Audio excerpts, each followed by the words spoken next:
Have you ever wondered why many aquarium hobbyists made the switch from plastic or silk plants to live plants? Well, in this video, I'm going to be telling you my experience from using both live and fake plants, along with why I made the decision to switch and the benefits and regrets of both types of plants. From 2014 to 2019, I have used fake and silk plants. I then had no knowledge about the care for live plants, nor was I interested in them, but by the beginning of 2021, when I got a second beta, I started doing more research, and then I thought about having live plants, and it made me think a lot about the hobby as a whole. I started watching MD Fish Tanks, and his knowledge about these plants and the care for these planted tanks in general is incredible. I made my first planted tank then. I used fluval stratum for my first planted tank, and it was a huge mistake. It made a huge mess and I did not like it. So I started over and got sand, and it seemed to be more reasonable to care for. I didn't have many plants, but after some time I ordered some Amazon sword, which grew really well. After I felt somewhat okay with my 10-gallon divided tank, I really wanted to add a second tank. So I made that happen. I then kept adding more and more plants. We then moved houses in August of 2023, and I already considered adding a third tank. It wouldn't be too hard, right? Some plants that I had died, so I just ordered more. For a whole year, I had 3 very lovely tanks that I absolutely loved and enjoyed. So with some thought, I wanted to add a 4th tank. Not only did I want to add in another tank, but I wanted an axolotl. I've been wanting one for so long, but never got the chance to own one. So I put some thought into it and some research, so I got one for my birthday.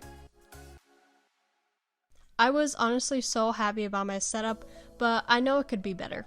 I needed a ton more plants now that I have 4 tanks, so I made a huge purchase from Marcus's fish tanks with root tabs and everything. I know that some of the plants I have do take some time to grow, so I just didn't order any more. My mom's boyfriend has a fish tank, and he asked if I wanted some plants, and I of course said yes, and it grew like crazy. And I am so happy as it filled in the empty space that I wanted. Now that I talked about how I got into planted tanks and my journey, I'm going to be talking about the benefits of live plants. They are an extra filter and they enhance the water quality. Live plants act like an extra filter in your tank. This is because of the photosynthesis process in which they absorb carbon dioxide and release oxygen. They will also remove carbon, ammonia, nitrates, fish waste, and decaying matter that enhances the water quality. Not only is this beneficial for the fish, but the plants thrive in these conditions as well. Aeration. During photosynthesis, plants will use energy from a light source and convert H2O into CO2 into glucose to fuel the plant's growth. Leftover oxygen will be released into the tank, in which many fish can use to breathe. The plants will then release oxygen from their roots and leaves, meaning it will aerate your water column as well. Aquascaping. Aquascaping is the term used to create underwater landscapes using aquatic plants and hardscape. Creating these underwater landscapes is incredibly relaxing, and it builds so much creativity within it. Generating a stunning naturalistic environment mimics the beauty of nature in these fish's habitat. Every hobbyist enjoys putting together an outdoor scene in their own home, making your home a part of nature. Aesthetics. The diverse colors, shapes, and textures create such a depth in the overall aesthetic of the aquarium. Constructing these environments is so aesthetically pleasing and satisfying. It creates a relaxing and zen area, and your quote-unquote mistake can turn into something very unique and appealing to others. So share your amazing work. When I started planted tanks, did I have any regrets, or do I have regrets to this day that I am doing? One regret that I wish I made changes to is research more into the substrate I was using and how to properly care for it. The substrate is so important when planting tanks. some plants require more nutrients than others. For example, I had no idea that Amazon swords were heavily root feeders, meaning they require root taps and fertilizer to thrive. I did not know this until later, and I had quite a few die sadly. You learn from your mistakes though. I also wish I did a little more research into these specific plants.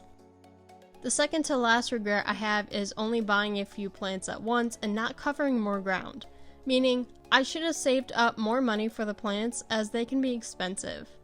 The last regret I have is not focusing on one tank at a time.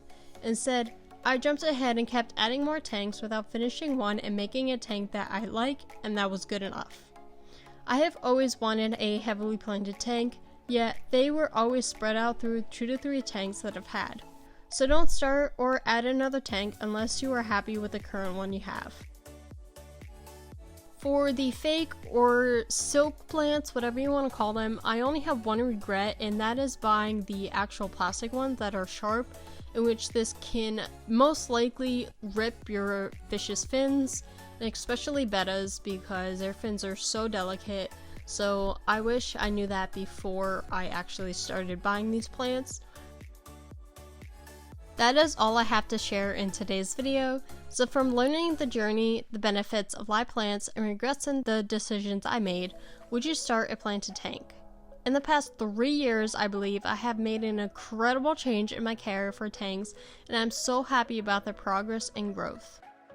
Remember to always do your research when researching into a new pet.